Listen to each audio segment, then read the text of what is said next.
When the cell door locks, what happens to someone who never learned to be still? A windowless cell and the smell of bleach open this story from 20 July 2026. At 19, a young man entered prison still trying to outrun his own thoughts with noise and motion, only to find that steel doors eventually make pacing useless. The years inside brought a slow transition from frantic avoidance to a quiet, forced clarity. These observations capture what happens when the noise of the outside world falls away, leaving nothing but the small, honest space between an impulse and a reaction. Written by Devin A. Giordano in Psyche, narrated for Ava. Most people spend their lives running from my own thoughts. I did.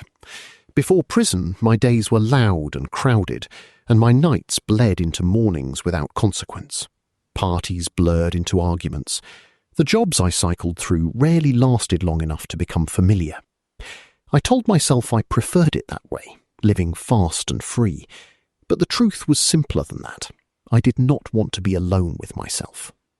I was 19 then, heartbroken after losing the girl I had loved since 5th grade. I did whatever I could to fill the space she left behind. The noise helped. Drugs helped too.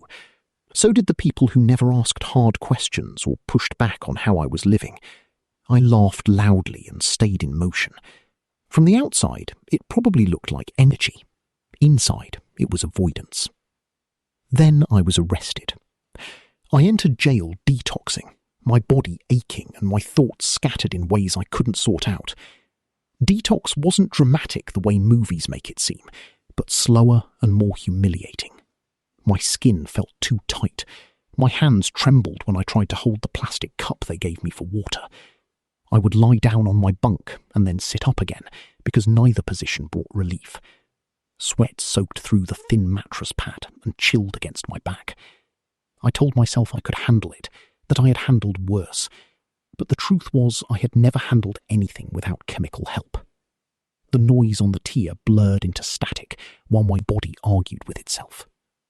The first nights weren't quiet in the way people imagine jail to be. Men shouted through steel doors. Someone down the tier kicked his door for what felt like an hour straight. Metal slammed against metal. An officer barked orders that bounced off the cinder block walls. But inside my cell, something else was happening. Time slowed in a way I had never experienced before. There was only one clock in the housing unit, and I was nowhere near it. I couldn't tell if it was 2 in the morning or almost sunrise. As the minutes stretched, my thoughts started looping. My cell was small, built for one person and windowless, and smelled of mildew and trapped air, like a room that hadn't been opened in years. I paced because standing still made the panic louder, though pacing didn't really help.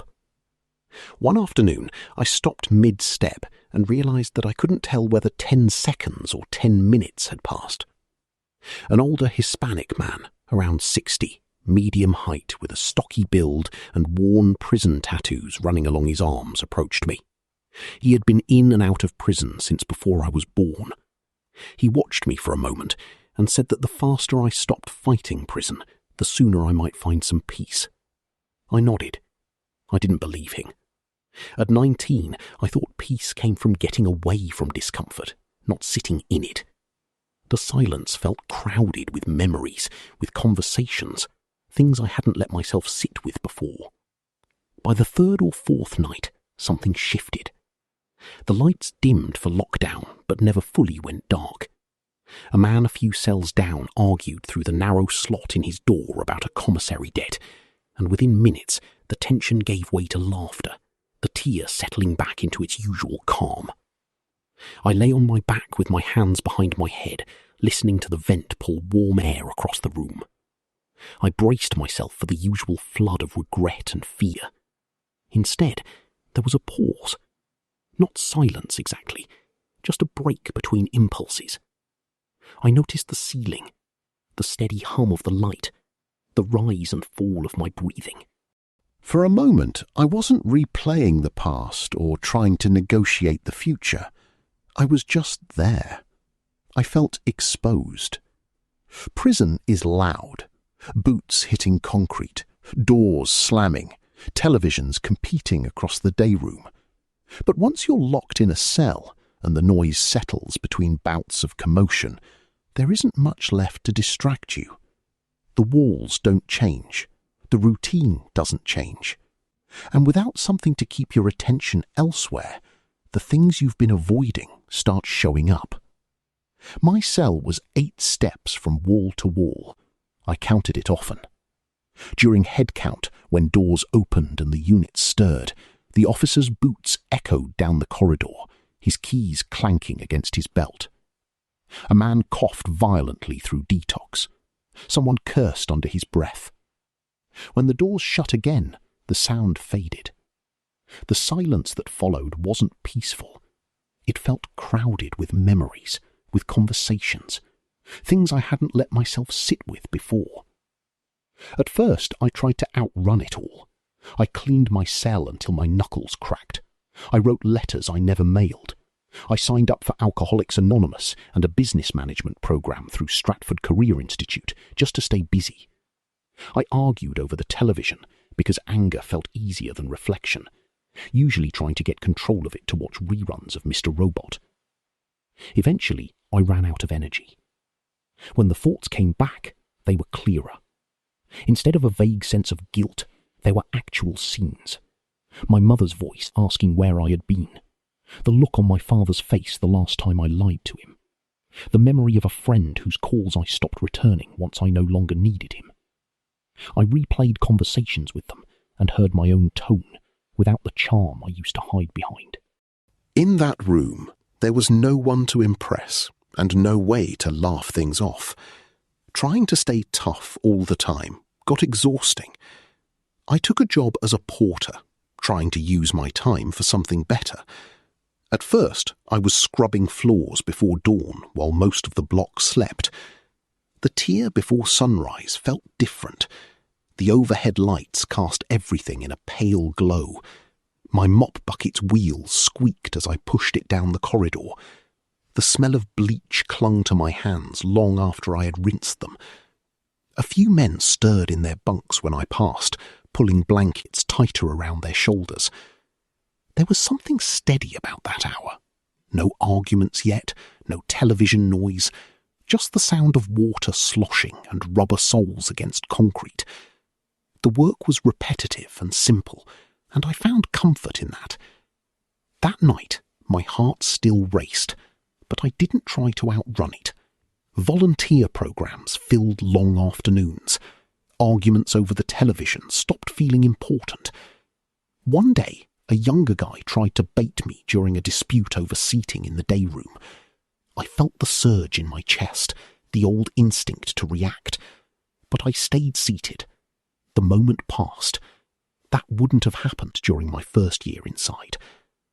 When the COVID-19 pandemic hit, the tension inside the prison changed. Programs shut down, movement tightened, visits disappeared. The facility felt sealed off from the world in a new way. Rumours spread faster than facts, and every cough on the tier carried a kind of dread.